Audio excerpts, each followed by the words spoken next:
Welcome to my channel online English learning. यहाँ पे हम सबसे पहले ग्रामर को डिस्कस करते हैं कि ग्रामर क्या चीज़ है। इसमें हम ग्रामर को देखेंगे, इसके यूजेस को और इसकी टाइप्स को डिस्कस करेंगे। फर्स्ट ऑफ ऑल हम ग्रामर को देखते हैं। इस set of rules that guide us to learn a language. ये रूल्स का सेट होता है जो कि हमें किसी भी लैंग्वेज को समझने में, उसको लर्न करने में गाइड करता है। It is a systematic study and description of a language. ये किसी भी लैंग्वेज की एक सिस्टमैटिक स्टडी होती है, उसको लैंग्वेज को बयान करता है। It is a science of language, इसको हम साइंस ऑफ लैंग्वेज भी कह सकते हैं। ये ऐसे रूल्स होते हैं जो मॉर्फोलॉजी और सेंटिक्स से डील करते हैं। अब मॉर्फोलॉजी क्या है और सेंटिक्स क्या है? मॉर्फोलॉजी जो है ये वर्ड के स्ट्रक्चर को कहते हैं और सेंटिक्स सेंटेंस के स्ट्रक्चर को कहते हैं। It consists of words, tenses, sentence structure and punctuation.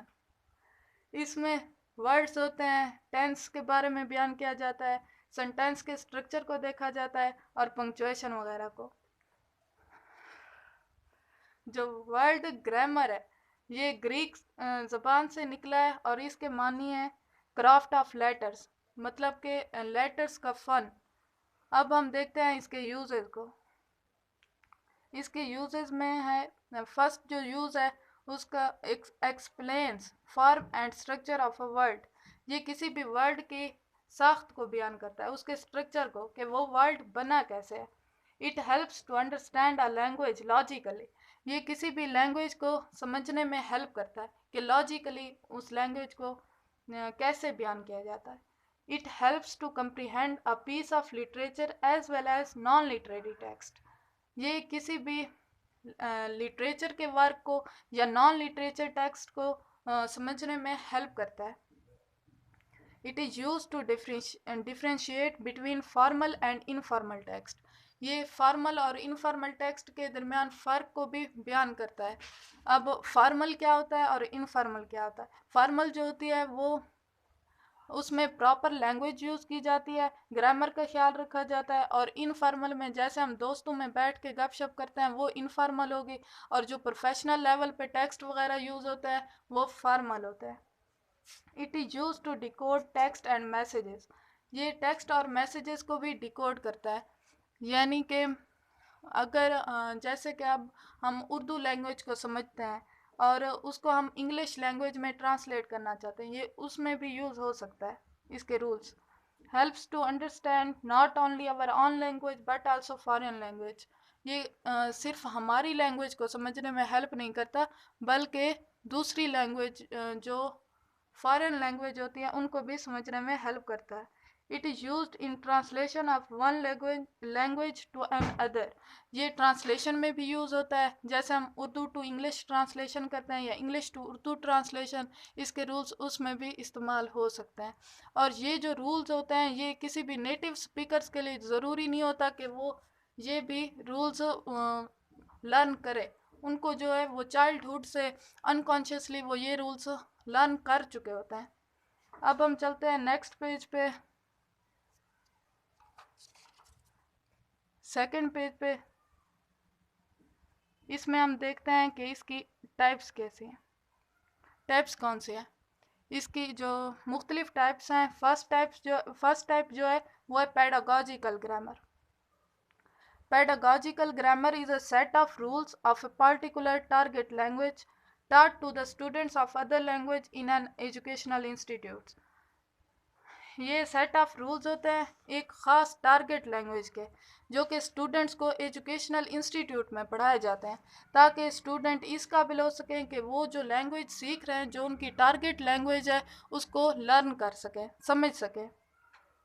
It is a grammatical analysis. ये जो टारगेट लैंग्वेज होती है उसका ग्रामेटिकल एनालिसिस करता है।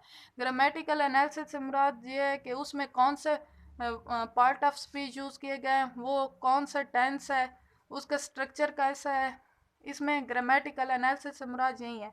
और इंस्ट्रक्शंस होती हैं जो कि सेकंड लैंग्वेज स्टूडेंट्स के लिए स्टूडेंट्स को दी जाती हैं कि वो टारगेट लैंग्वेज को कैसे लर्न कर सकें।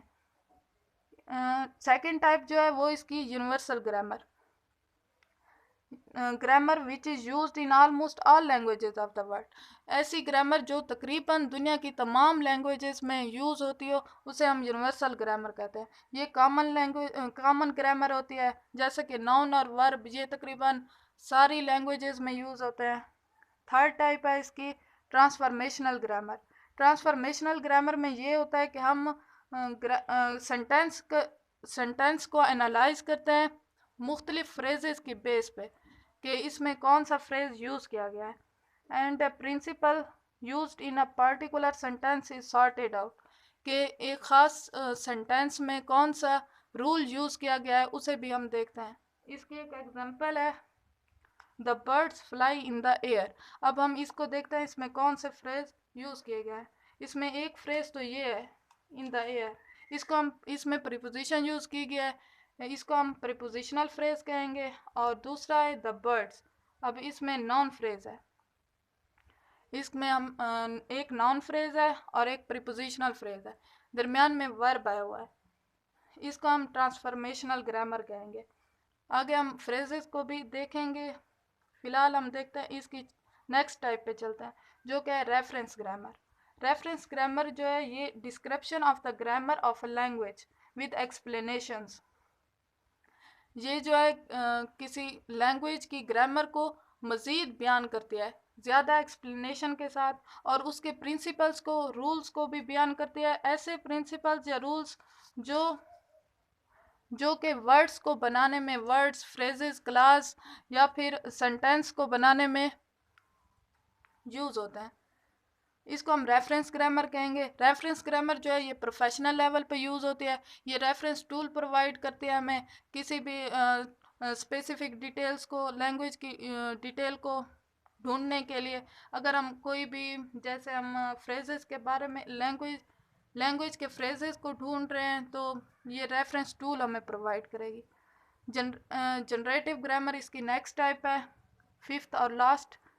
ये भी रूल्स होते हैं जो कि सेंटेंस के स्ट्रक्चर को बयान करते हैं।